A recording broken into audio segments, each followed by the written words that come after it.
Hello everyone. आज हम बात करेंगे डेमोक्रेसी की। और जो आपका लेसन 2 है democracy, what is democracy, why democracy. So first हम जानने की कोशिश करेंगे the basic meaning of democracy. तो अगर डेमोक्रेसी को बहुत ही बेसिकली एक लाइन में अगर डिफाइन किया जाए तो वो है the government which is elected by the people. Democracy is a form of government in which the rulers are elected by the people. So democracy जो है हमने बहुत ही सिंपली समझा कि डेमोक्रेसी का मतलब है simply democracy is a form of government which is elected by the people. Now हम इसके फीचर्स के बारे में जानेंगे कि आखिर किस तरह का एक देश अपने आप को कहे कि वो डेमोक्रेटिक है, या डेमोक्रेसी क्या है, डेमोक्रेसी किस तरह की गवर्नमेंट है, एक देश कैसे कह सकता है कि वो डेमोक्रेटिक है। इसके बाद अगर हम सिंपली एक बात करें डेमोक्रेसी के बारे में, तो सबसे पहले हम ये देखें कि आखिर डेमोक्रेसी जो है वो दूसरी फॉर्म ऑफ गवर्नमेंट से कैसे अलग है। लाइक कहीं पे मोनार्की होता है, तो मोनार्की क्या होता है हम फ्रांस से ही समझ लें, आपने फ्रेंच रेवोल्यूशन पढ़ाई हुआ है। तो फ्रांस में क्या था, there was a king Louis 16। तो लुई 16 वाज अ किंग और वो वहां पे क्या था, मोनार्की था। क्यों, वहां पे लुई 16 के बाद नेक्स्ट किंग या नेक्स्ट रूलर कौन होगा, उसका बेटा। या कि मोनार्की में क्या होता है, the ruler is not elected by the people. Now एक और फॉर्म ऑफ गवर्नमेंट की बात करें, डिक्टेटरशिप। डिक्टेटरशिप के अंदर क्या होता है कि एक पर्टिकुलर पर्सन ही पूरे देश को चलाता है। फॉर एग्जाम्पल हिटलर कोई राजा नहीं था, हिटलर के फादर कोई जर्मनी के राजा नहीं थे, बट फिर भी हिटलर ने पूरे देश को कैप्चर कर लिया। उसने अपनी एक पार्टी, नाजी पार्टी एक ज्वाइन किया था उसने, जर्मन वर्कर्स पार्टी। उसके बाद उसने उसका नाम चेंज करके नाजी पार्टी कर लिया। उसके बाद धीरे धीरे करके वो पार्टी का प्रेसिडेंट बन गया, प्रेसिडेंट बनने के बाद चांसलर बन गया, चांसलर बनने के बाद वो जर्मनी का डिक्टेटर बन गया। तो वो डिक्टेटरशिप, राजा का बेटा ही राजा बनेगा, दिस इज मोनार्की। हम बात कर रहे हैं, अब बात कर लेते हैं डेमोक्रेसी के पहले फीचर की। तो डेमोक्रेसी का जो आपका पहला फीचर बनता है वो आपका पहला फीचर बनता है major decisions by elected leaders. मतलब the major decisions in a country should be taken by the elected leaders, क्योंकि जिन्हें हम चुनते हैं, जिन रिप्रेजेंटेटिव्स को हम इलेक्ट करते हैं कि वो हमारे देश को गवर्न करेंगे, वही अल्टीमेटली हमारे देश को चलाते हैं। सो ये तो हो गया आपका पहला फीचर। बट अब हम एग्जाम्पल्स लेते हैं ये समझने के लिए कि कौन सा देश अपने आप को डेमोक्रेसी कहता है। तो हमारा जो पड़ोसी देश है पाकिस्तान, वो अपने आप को डेमोक्रेसी कहता है। साल था 99 का। वहाँ पे पाकिस्तान में जो प्राइम मिनिस्टर थे वो थे नवाज शरीफ, और वहाँ पे जो आर्मी जनरल था वो था परवेज मुशर्रफ, जो अभी आपको स्क्रीन पे नजर आ रहा है। इस जनरल परवेज मुशर्रफ ने नवाज शरीफ की इलेक्टेड गवर्नमेंट, मतलब चुनी हुई सरकार को ओवरथ्रो कर दिया, उखाड़ के फेंक दिया। इसको ही हम कहते हैं मिलिट्री कू। और इसने 1999 में अपने आप को चीफ एग्जीक्यूटिव प्रोक्लेम किया। इसके बाद 2002 में वो एक रेफरेंडम लाता है। आप सोच रहे होंगे ये रेफरेंडम क्या होता है। तो रेफरेंडम आप यहाँ पे भी देख सकते हैं, रेफरेंडम एक तरह का वोटिंग होता है और उसमें सिर्फ 2 ही ऑप्शन होते हैं, यस या नो। तो वो अपने पूरे पाकिस्तान की पॉपुलेशन से पूछता है कि आपको मेरा प्रेसिडेंट रहना मंजूर है या नहीं। और वो 2002 में जो रिजल्ट होते हैं इलेक्शन के, इस रेफरेंडम के जो रिजल्ट होते हैं उसमें वो प्रोक्लेम करता है, घोषित करता है कि मुझे जनता ने चुना है।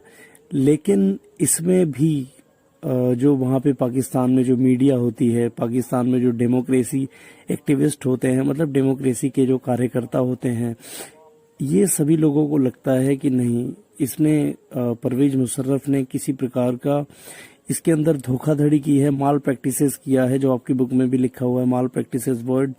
इस तरीके से इसने अपने आप को प्रेसिडेंट बनाया है। बट ये अल्टीमेटली तो प्रेसिडेंट बन ही जाता है। तो प्रेसिडेंट तो वो बन गया, लेकिन इससे भी उसका मन नहीं माना। 2002 में वो लीगल फ्रेमवर्क ऑर्डर लाता है अपने देश में, और ये लीगल फ्रेमवर्क ऑर्डर जो होता है वो उसको पावर देता है कि वो एज अ प्रेसिडेंट अपने देश के प्रोविंशियल और नेशनल जो असेंबलीज थी, असेंबली मतलब सभा होता है, जैसे हमारे देश के अंदर लेजिस्लेटिव असेंबली, तो अपने देश के प्रोविंशियल असेंबली और नेशनल असेंबली को वो हटाने का पावर अपने पास ले लेता है इस लीगल फ्रेमवर्क ऑर्डर के थ्रू। तो ये तक वो अपने देश में कर लेता है। नाउ इसके आगे आपकी बुक में जो लिखा हुआ है, इतना ही आपका समझाया हुआ है फीचर 2 में। आगे अब हम फीचर 1 में लिखा हुआ है ये, अब हम फीचर 1 को थोड़ा सा देखते हैं कि फीचर 1 में बेसिकली हमें समझ में क्या है। तो फीचर 1 में समझने वाली एक ही चीज है बेसिकली, वो ये है कि इन feature first democracy we can say that the main decisions should be taken by the people और leaders who are elected by the citizens of that. Pakistan के अंदर जो लोग, जैसे Nawaz Sharif, he was an official prime minister of the country because he was elected by the people, he was elected by the citizens, but उसकी चली नहीं चली, उसको क्या किया, मिलिट्री कू करके उसको ओवरथ्रो कर दिया परवेज मुशर्रफ ने। तो that is not a democratic way of ruling a country, वो डेमोक्रेसी नहीं है। नेक्स्ट फीचर बहुत इजी है, free and fair electoral competition. तो ये बहुत सिंपल सी चीज है, free and fair electoral competition हमारे देश में तो होता है। फ्री एंड फेयर का मतलब आप समझ ही रहे हो, साफ सुथरा इलेक्शन। तो हमारे देश के अंदर तो होता है, लेकिन हम इसको समझने के लिए चलेंगे चाइना में।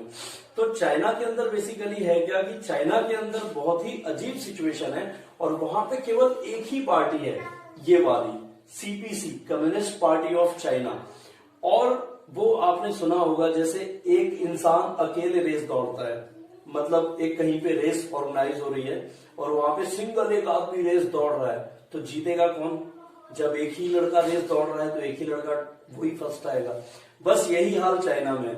चाइना में कम्युनिस्ट पार्टी ऑफ चाइना एक ही पार्टी है, वैसे उसके अंडर में 21 छोटी छोटी पार्टीज और है, लाइक सब्सिडरी पार्टीज और है, और उनके भी कैंडिडेट कभी कभी खड़े होते हैं और मतलब कॉन्टेस्ट भी करते हैं और जीतते भी हैं। लेकिन उन लोगों को अगर इलेक्शन में कॉन्टेस्ट करना है, मतलब चुनाव में खड़े होना है, तो उनको परमिशन लेनी पड़ती है सीपीसी की। विदाउट उसकी परमिशन के वो नहीं वहां पर आ सकते, नहीं बन सकते। वहां पे लगभग 3000 मेंबर्स होते हैं चाइना के अंदर। नेशनल पीपल्स कांग्रेस में कितने मेंबर हैं? 3000।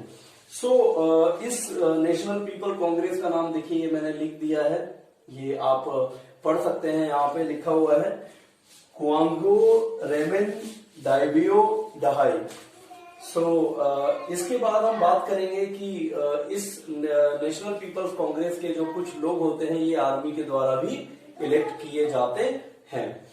इसके बाद अब कम्युनिस्ट पार्टी ऑफ चाइना जो है, इसके बारे में मैंने आपको बताया कि उनका एक सिंपल सा कंसेप्ट है कि भाई हम अकेले ही खड़े होंगे चुनाव में और हम अकेले ही जीतेंगे। इंडिया में क्या है, मल्टी पार्टी सिस्टम है।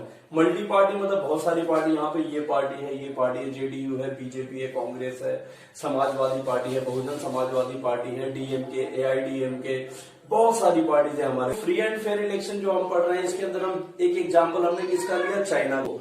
मेक्सिको जो है वो आजाद होता है 1930 में। अब उस देश के अंदर एक ही पार्टी है जो 2000 तक इलेक्शन जीतती हुई आ रही है, और वो पार्टी है पीआरआई। अपने गवर्नमेंट ऑफिसर्स को बोलती है आप हर पार्टी मीटिंग में आइए। दूसरा, अपने टीचर्स को बोलते हैं कि आप पेरेंट्स को समझाओ, पेरेंट्स जो बच्चों के पेरेंट्स होते हैं उनको समझाओ कि वोट सिर्फ हमें दे। तीसरा, यहाँ की मीडिया पीआरआई को क्रिटिसाइज नहीं करती, उनके बारे में गलत नहीं छापती, लेकिन जो अपोजिशन पार्टियां हैं, जो विरोधी विपक्षी पार्टियां हैं, उनके बारे में गलत तुरंत लिख देते हैं। तो ये सारी चीजें जो है ना, ये मिला जुला के जो है पीआरआई को सत्ता में रखने का काम वहां पे होता आया मेक्सिको में। तो ये भी चीजें करते थे पीआरआई पार्टी वाले। तो ये 2000 तक चलता रहा, 1932 2000। तो इससे भी हम समझ सकते हैं कि किस तरह से free and fair electoral competition जो है वो मेक्सिको में नहीं है, जबकि वो लोग अपने आप को क्या कहते हैं? Democratic country. So now will talk about the third feature of democracy, and third feature is 1 person 1 vote 1 value. तो थर्ड फीचर बहुत आसान है, आप इसको ऐसे भी समझ सकते हैं कि जब फ्रेंच रिवॉल्यूशन हो रहा था, या हम कहें कि शुरू हो गया था 1789 में, तो उस टाइम भी यही डिमांड थी चारों तरफ कि भाई 1 पर्सन 1 वोट 1 वैल्यू, मतलब हर व्यक्ति का वोट जो है वो इक्वल होना चाहिए। चाहे वो व्यक्ति एक सब्जी बेचने वाला वेंडर क्यों ना हो, चाहे वो व्यक्ति एक किसी बहुत बड़ी आईटी कंपनी का मैनेजर क्यों ना हो, चाहे वो व्यक्ति एक एमएलए या खुद पीएम भी क्यों ना हो, हर किसी के वोट की वैल्यू बराबर होनी चाहिए। तो इसको हम समझ सकते हैं कि सबसे पहले हम एग्जांपल लेते हैं सऊदी अरबिया का, और सऊदी अरबिया में 2015 में वुमेन को राइट टू वोट दिया गया। मतलब कि 2015 से पहले सऊदी अरबिया में वुमेन को वोट देने का अधिकार नहीं था। इसके बाद एक और देश है जो आपकी बुक में दिया हुआ है, वो देश है एस्टोनिया। एस्टोनिया के अंदर क्या सिस्टम इन्होंने किया हुआ था, एस्टोनिया के अंदर कुछ इस तरीके से इन्होंने वोटिंग राइट्स डिजाइन किए थे जिससे वहां पे रहने वाले जो रसियन माइनॉरिटी थे, मतलब रसिया के लोग, माइनॉरिटी मतलब कम जनसंख्या में, इंडिया के अंदर बुद्धिस्ट माइनॉरिटी में है, क्रिश्चियंस माइनॉरिटी में है, सिख माइनॉरिटी में है। तो ये जो माइनॉरिटी में लोग थे एस्टोनिया में, रसियन माइनॉरिटी थी। कौन सी माइनॉरिटी, कौन से देश के लोग थे माइनॉरिटी में? रसिया के। तो रसिया की जो माइनॉरिटी थी, इनके लिए कुछ ऐसा डिजाइन किया था इन्होंने कॉन्स्टिट्यूशन के वो वोटिंग राइट्स उनको ना मिले। तो ये आपका थर्ड फीचर है। थर्ड फीचर बहुत इजी है, 1 पर्सन 1 वोट 1 वैल्यू। डेमोक्रेसी के अंदर 1 पर्सन 1 वोट 1 वैल्यू होना चाहिए, तभी वो देश डेमोक्रेसी कहलाएगा, अदरवाइज नहीं कहलाएगा। फोर्थ फीचर, तो फोर्थ फीचर आपका है rule of law and respect for rights. मतलब a person who is elected representative should govern the country as per the constitution, as per the laws articles written in the constitution.